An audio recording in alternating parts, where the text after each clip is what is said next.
Good evening to all of you. My name is Manav Suryadas. I am the Assistant Director GPA and CSS with Assam State AIDS Control Society. So in this particular act, it's more of the protected person that I'm talking about. So anyone in the employment ho ya fir healthcare services, nobody can be prohibited or discriminated to avail the services.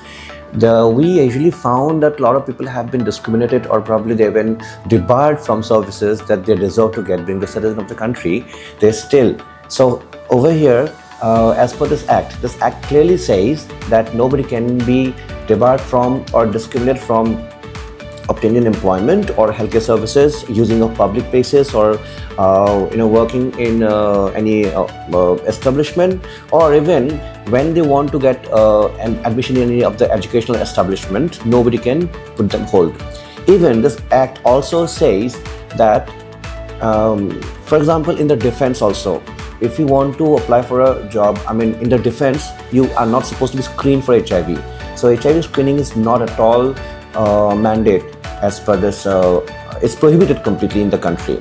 Nobody can actually compel you to go through HIV screening before you want to obtain any of the facilities in the country. And if somebody expresses about your HIV status through either words or probably through spoken or publish about your status, an advocate or maybe some visible representation also is actually expressed, which actually says about someone's HIV positivity status. No, this is an offense and this is taken seriously. There is a provision of fine up to 1 lakh rupees and up to 2 years of imprisonment also. Moreover, all this are actually cognizable offense. So even the police can also file a report or complaint against the person who has actually committed that kind of situation. So yes, this act is actually for the people who are HIV positive and also for the people who are who are the service provider for taking care of HIV positive people. For example, suppose I'm running an NGO and I have employed many of the people.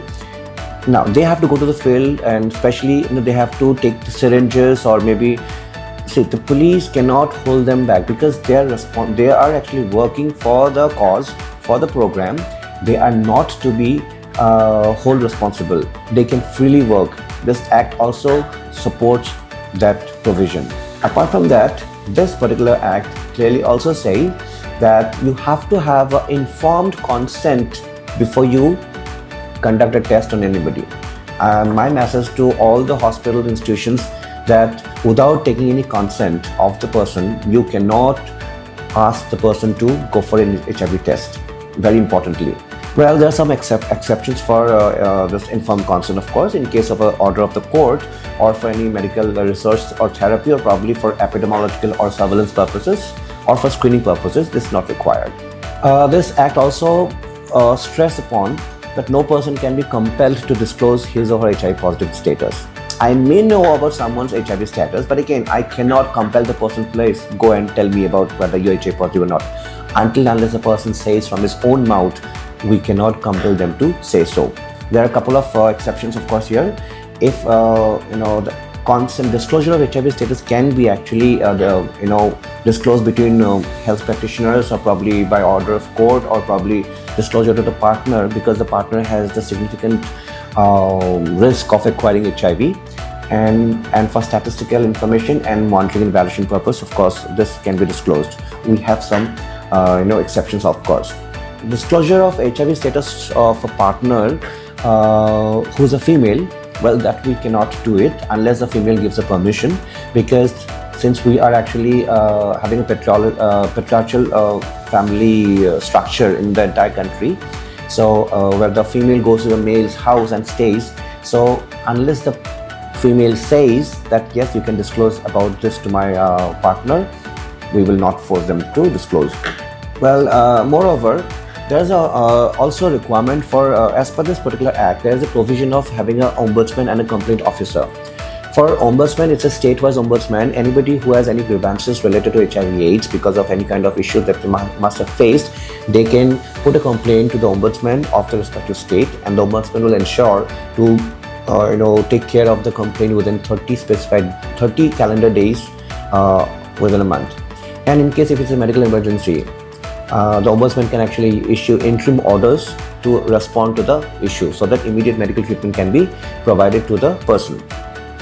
And for any establishment, if an establishment has more than 100 employees working, then it's mandatory by the Government of India regulations that they must have to have a complaint officer on board who will respond to all the grievances of the HIV/AIDS in their respective establishment only. And if it is a medical institution wherein more than 20 people are working, then also they are mandated to have a complaint officer on board in the medical institution. As I said, the provisions are further provisions that this act also provides the protection of property of children. If children, they are orphan and their property is in stake, of course the child welfare committee of the respective district can take the custody of the property of the children, and they will hand over them back once they are above 18. Same way, there's also another provision in this act that if I am a person who's not above 18, I'm still a child, maybe adolescent, I'm 16 years old, but I have sufficient maturity I can be a guardian for my siblings because I'm orphan. My parents died of HIV/AIDS, so I can be a guardian for them. This act gives the provision for that as well. This act also ensures the responsibility of establishment that every establishment must ensure to have universal work precaution available in their respective institution, and also post-exposure prophylaxis is something that they must have to provide to the employees. There are certain rights for the people who are actually in the care and custody of the state, like in the juvenile home or probably in the jail inmates. Those are they are in the care and custody of the state. We have to ensure that they should get all the preventive measures, counseling, testing, and if they are found to be HIV positive, the treatment should be provided in the jail itself. They should not be debarred from all the facilities by the government. First of all, I want to stress more upon this, that all this, if anybody is discriminating a person who is HIV positive because of their status, this is a cognizable offense, and of course the law is there to help you out. My request to all of you to please file case, put a complaint to the ombudsman, and see to it that nobody can actually put you down because of your status.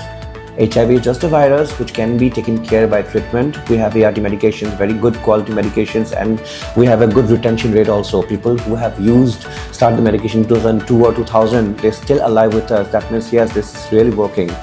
We want people to come forward that for any reasons if you're HIV positive, no issues. Start your medication, the sooner the better.